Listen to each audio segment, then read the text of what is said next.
Inside Outlook is proudly supported by the Evans School of Public Affairs at the University of Washington, leading the field in public policy and management education, research and service for more than 50 years.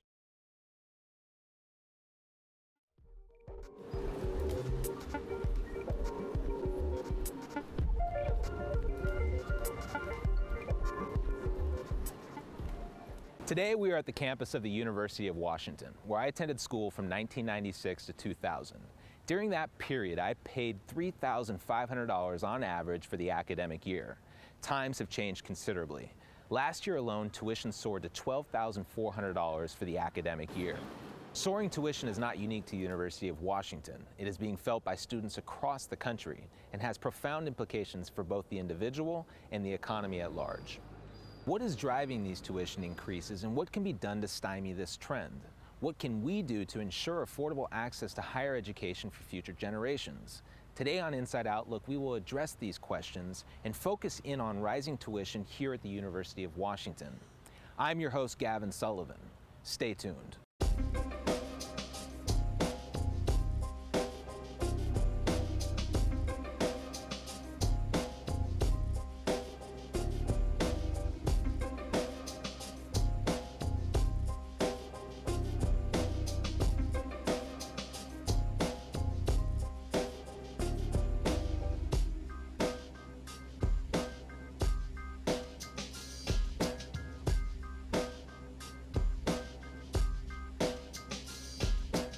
I want to thank you guys for all coming out here.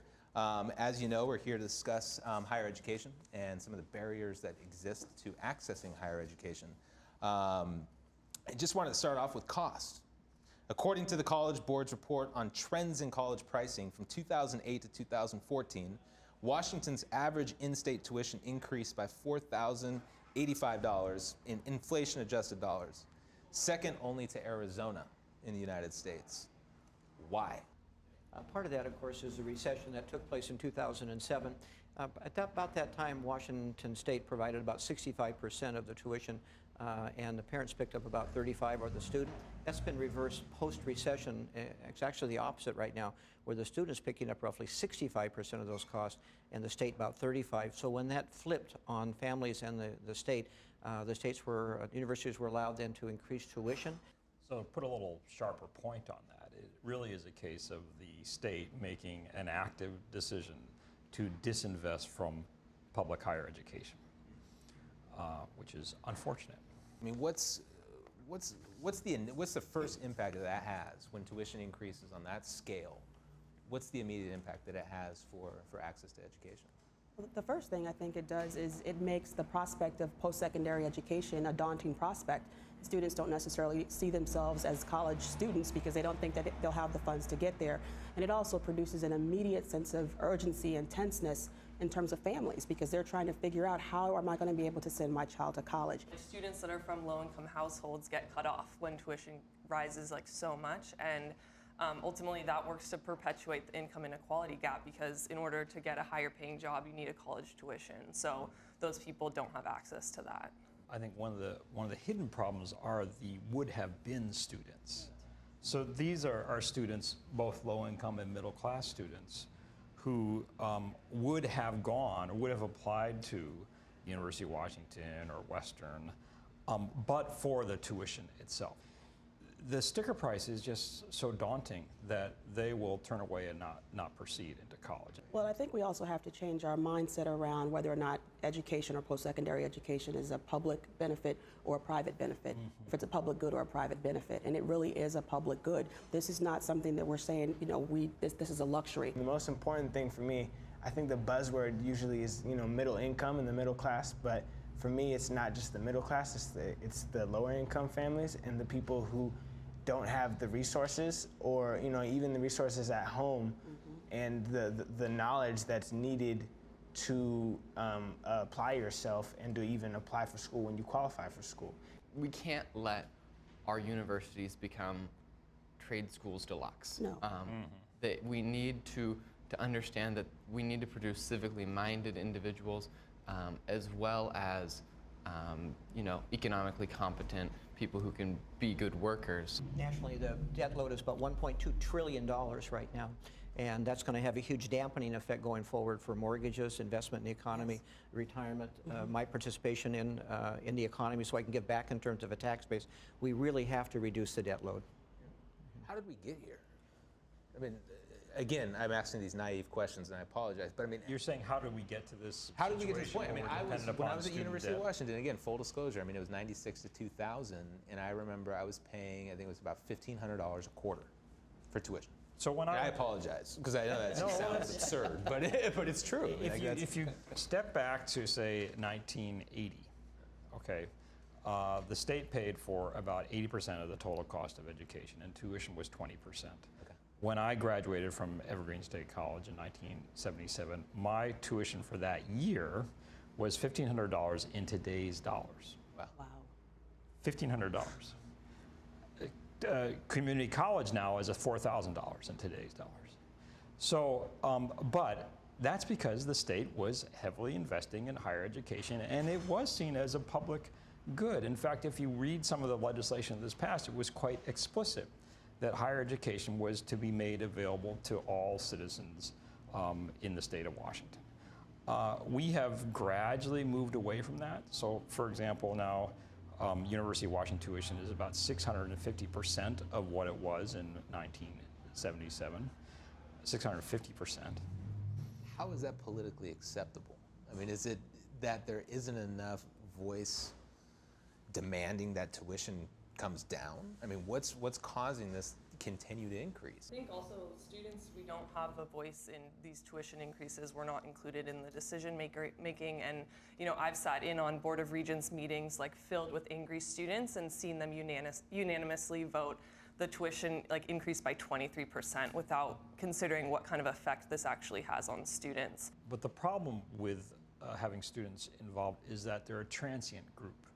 Like, you're going to graduate in a couple of years and you're going to graduate in 3 years. And so it's hard to have sort of a permanent, say, attack, right, or permanent organizing strategy. What's the discussion in Olympia? Higher education is what's called discretionary funding. It pits itself against social services and other issues. So when you have diminished revenue, as we're doing right now, or actually flat revenue going forward, higher ed has to compete against really important social service costs.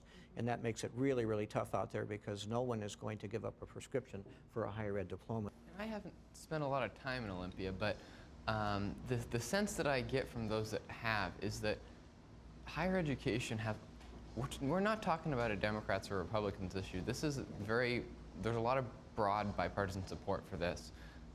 But the issue comes when somebody say we want more higher education funding and this is how we want to fund it, we have to increase taxes. And I think then we can get in some friction. But you know, the issue itself of higher education doesn't seem to be one that there's so much tension on. It's just, you know, the age-old how are we going to pay for it question. So. But I want to make the point that, I mean, Olympia did put a freeze on tuition increase, what, for the first time? Second year in a row. First time since 1986 that tuition has been frozen. But does that include all fees? No. So I Tuition think permanent or mandatory fees have actually gone up at UW. So there's going to be a $400 increase in tuition and fees from last year to this year. So even though there was a freeze on tuition, you'll find how much you have to pay going up.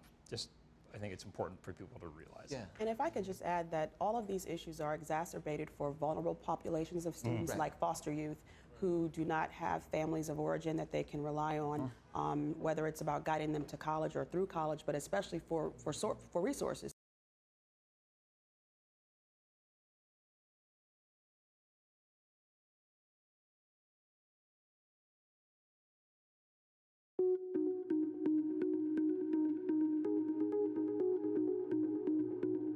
Suzzallo Library is University of Washington's most famous building. With its looming Gothic facade and Harry Potter-esque study rooms, it acts as an ever-present advertisement for the UW. It was designed by Charles H. Bebb and Carl F. Gould, who envisioned a three-phase construction process, the first of which was completed in 1926. At this time, the tuition for the University of Washington cost a whopping $15 a quarter. The second phase was being built during the 1930s, when tuition dropped to just $10 a quarter because of the Great Depression. The third and final phase was completed in the 1960s, and tuition at that time was $133 a quarter. Its most recent renovations were not cosmetic but structural, intended to strengthen the building's integrity against earthquakes. These took place in the year 2000. At this point, tuition cost $1,253 a quarter.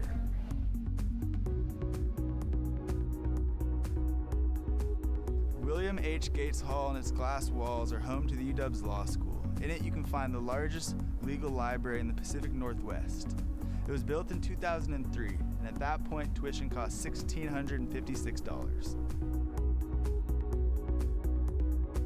Packer Hall houses the University of Washington's undergraduate business school. It opened its doors in 2010. At that point, tuition cost $2,900 a quarter. Connected to Packer is Dempsey Hall, which was built in 2012 and cost $42 million to build. At that point, tuition cost $3,524 a quarter.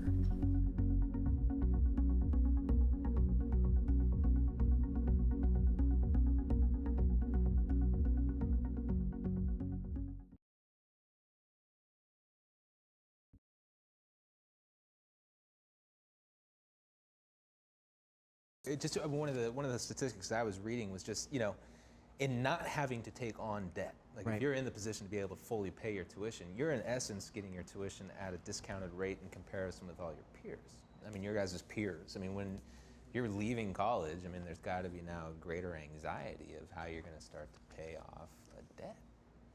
Is that again? I feel old now, but it's also looking back. It's like, what's the environment like on campus when people talk about debt? I can't fully speak for my peers because I took a career path that wasn't related to my degree, which actually, now that I think about it, has happened to a lot of people. And people are getting jobs either that they're overqualified for or that they didn't necessarily get because of their college education. So. Yeah, I think people are a little bit doubtful of the current environment and going into the workforce.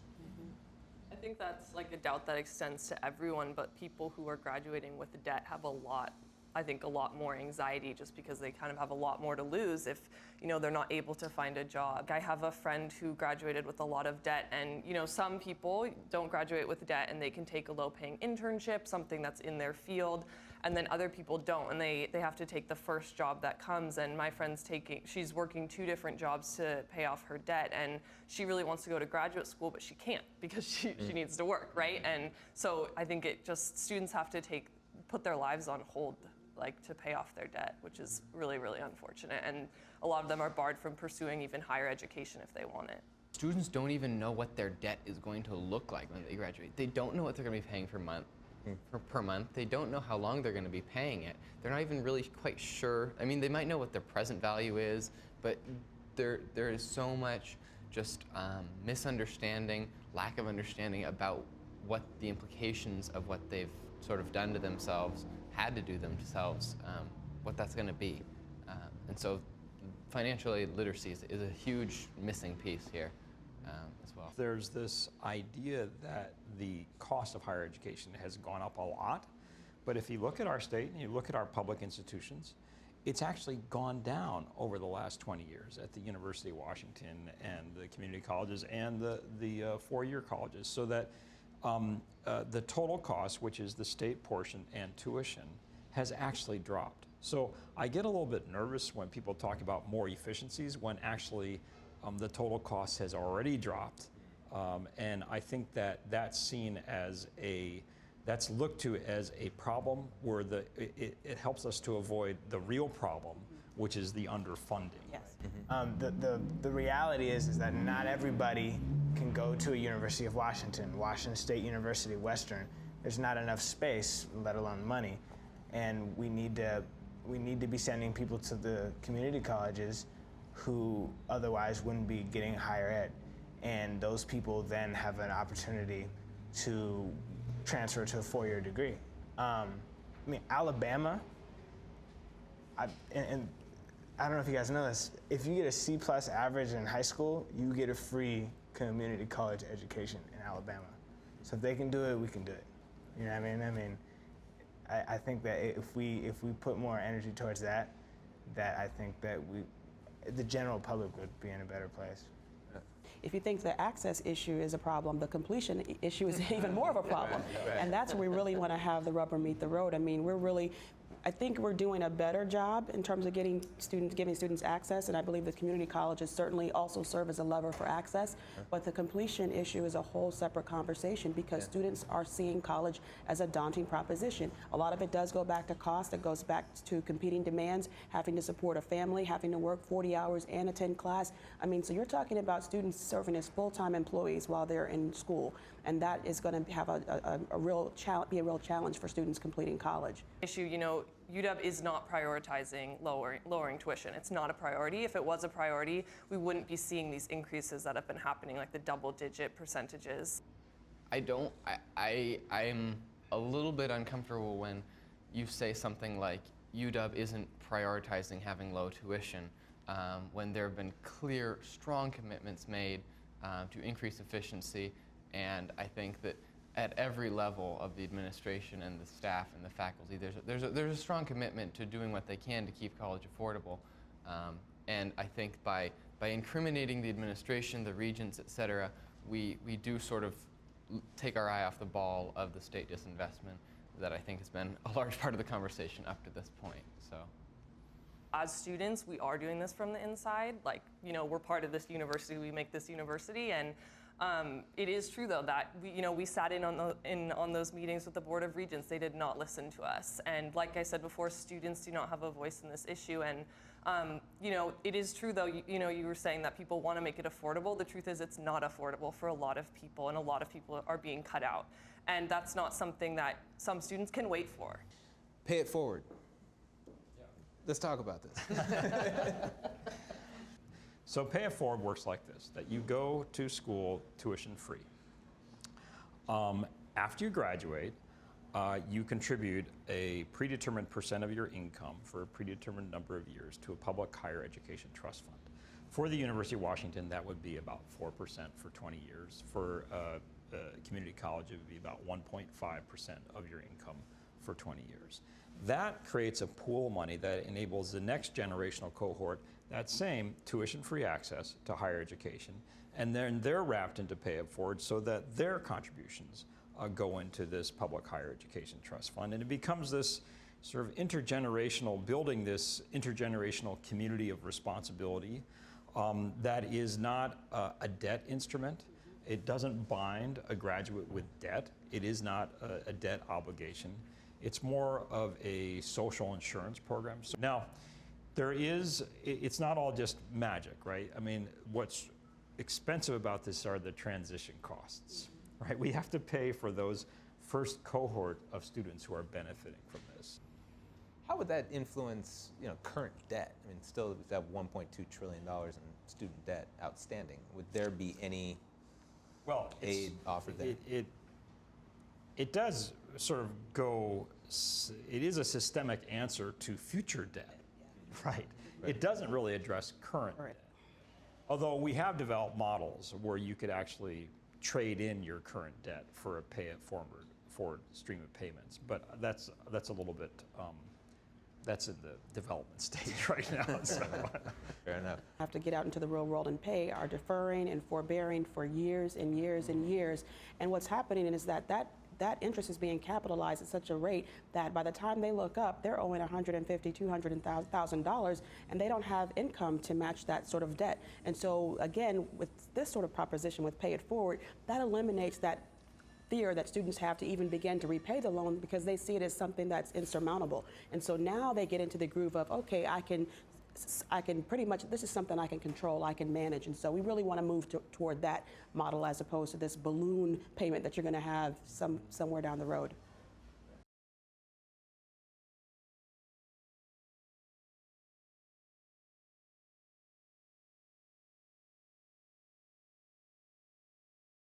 If you wouldn't mind just explaining your outlook, I mean, what you see happening in the next 5 years when it comes to tuition, Obviously, we've got some hot proposals that are on the table. I mean, what's the likelihood of that? And USAS, I mean, what's your guys' perspective on tuition moving forward and how to fight that? Of course, in our campaigns and when doing this like we did with differential tuition, we first go to the administration and we try to talk to them and we try to have meetings with them. And in our experience, that has not worked and it hasn't been successful. So I would say to continue using that same model and organizing students around this issue, because it's really important for everyone, and especially middle income and lower income students right now. And yeah.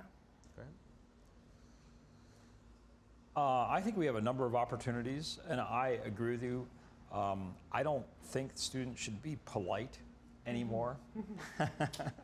I think that we're at a crisis stage, and we need to act on that crisis. And oftentimes, you're not going to do that by just being polite about it. But I do think that we need to combine several different tools: full funding of College Bound, full funding of the state need grant, initiation of Pay It Forward, and a reduction of tuition. I think the future is bright here for the state of Washington. I mean, the College Success Foundation awards about $22 million in scholarships every year, but that's just a drop in the bucket. And as you said, there's not going to be one solution. There has to be a multiplicity of solutions, and we will continue to be very active in Olympia as well as on Capitol Hill to make sure that as the Higher Education Act of 1965 is being reauthorized, that we're at the table and our voice is being heard, but also as the legislation is being considered in Olympia, that we're also making our voice heard, because it takes all of us to partner to make this work. So. I'm an optimist. I hear talk in Olympia that we've got to tackle this problem, but what I'm not hearing right now is the revenue side, so I'll be more optimistic when I hear more on the revenue side. Looking forward to seeing strong voices in Olympia and smart voices at the table with administrators.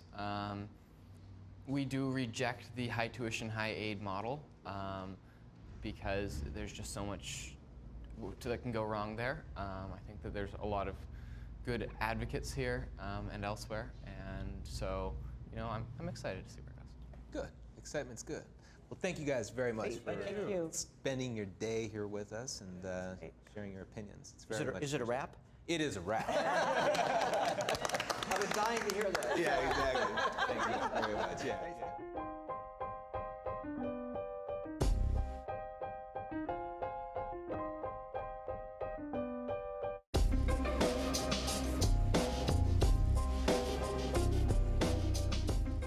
Inside Outlook is made possible by support from the Evans School of Public Affairs at the University of Washington.